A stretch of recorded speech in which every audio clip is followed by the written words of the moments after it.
देखिए, आज कोई बात नहीं, यूपीएसआई का रिजल्ट आया, बहुत हाई कट ऑफ गई, मेरा भी दिल हिल गया। मैं वीडियो बनाना चाहता था, मन नहीं हुआ। कुछ बच्चे मैसेज कर रहे थे, सर मेरे घर में मिठाई बट रही है, बहुत कम बच्चे। माँ की आंखों में खुशी है, पापा अलग कोने में मुस्कुरा रहे हैं क्योंकि बाप कभी कहता नहीं कितना खुश और कितना दुखी है। लेकिन उससे कई गुने ज्यादा मैसेज वो मिले जहां कोई बच्चा कमरे में अकेला बैठ के रो रहा है, बार बार रिजल्ट खोल रहा है कि यार इतनी हाई कट ऑफ जा सकती है, मेरे इतने कम नंबर कैसे आ सकते हैं, क्या मैं भी उतना पढ़ सकता था कि मेरा भी हो जाता।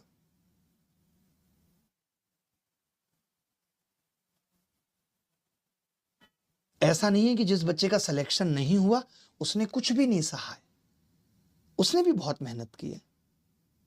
बट ये जो पेपर आप 1 रुपए का 2 रुपए का पूछ लेते हैं, उससे क्या हो गया है, घोड़े और गधे में अंतर खत्म हो गया है। एक बच्चा जो YouTube से पढ़ रहा है, अच्छी चीजें सीख रहा है, एक बच्चा जो कुछ नहीं कर रहा, जिसने कोई कोचिंग नहीं ली, सिर्फ एक किताब ले ली RS अग्रवाल की और बस इससे सवाल लगाए, लंबे लंबे तरीकों से भी उसने सवाल लगाए, तब भी सिलेक्शन कर ले रहा है क्योंकि पेपर का लेबल ऐसा हो गया है जहां आपको कोई ट्रिक सीखने की जरूरत नहीं है। यूपीएसआई के एग्जाम में क्या था, कोई सेक्शनल टाइमिंग नहीं थी, सवाल कैसे थे, बहुत सस्ते।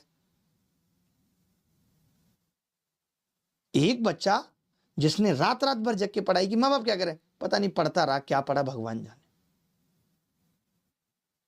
मैं ऐसे बच्चों को भी ये कहना चाहता हूं कि सिर्फ एक एग्जाम यूपीएसआई का आपकी जिंदगी नहीं डिसाइड कर देगा, आपकी मेहनत के बारे में नहीं बता देगा, आपकी वैल्यू नहीं डिसाइड कर देगा, आपके पूरे फ्यूचर की कहानी नहीं लिख देगा।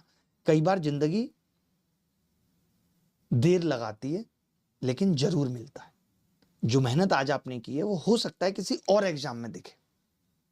जिनका सिलेक्शन हुआ है उनको मैं बधाई देना चाहता हूं, और जिनका नहीं हुआ है, अगर रोने का दिल कर रहा है रो लीजिए, बुरा लगना भी जरूरी है। खुद को खत्म मत मानिए यार, बहुत आगे जाएंगे। मैंने ऐसे तमाम बच्चों को टूटते हुए देखा है, बिखरते हुए देखा है, लेकिन फिर बहुत आगे गए। तो एक रिजल्ट आपके संघर्ष से बड़ा नहीं हो सकता। अगर इसी तरीके की मेहनत आप सच्ची करते रहे तो एक दिन जरूर आपका भी वक्त बदलेगा भाई। रुकना नहीं है, कोई बात नहीं हो, कर क्या सकते हैं, बस यही सोचना है क्या कर सकते हैं। हम जाके बोलेंगे यूपी सरकार को कि धांधली हुई है, कट ऑफ बहुत आई गई, कैसे बताएं आप बताओ। सरकार कहेगी अच्छा हमें बताने आए हो, 21 राज्य चला रहे हैं हम और पूरा भारत भी, क्या कहोगे आप। अभी अभी ताजा ताजा हमने इतने राज्यों में बहुमत हासिल किया है, आप हमें बताओगे कि एग्जाम में प्रॉब्लम है, क्या बोलोगे आप।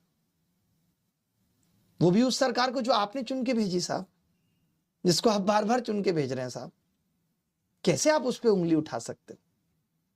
ये वही वाली बात है कि लव मैरिज में पत्नी की बुराई की नहीं जा सकती मां बाप के साथ, असंभव सा है, क्योंकि आपने चुना है साहब, भुगतना आपको ही पड़ेगा।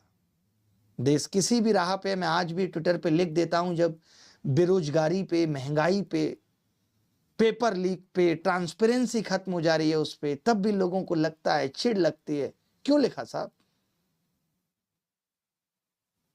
भगवान मान लिया है हमने उनको, सवाल पूछने के हक खत्म हो गए। खैर छोड़िए, मैं और इमोशनल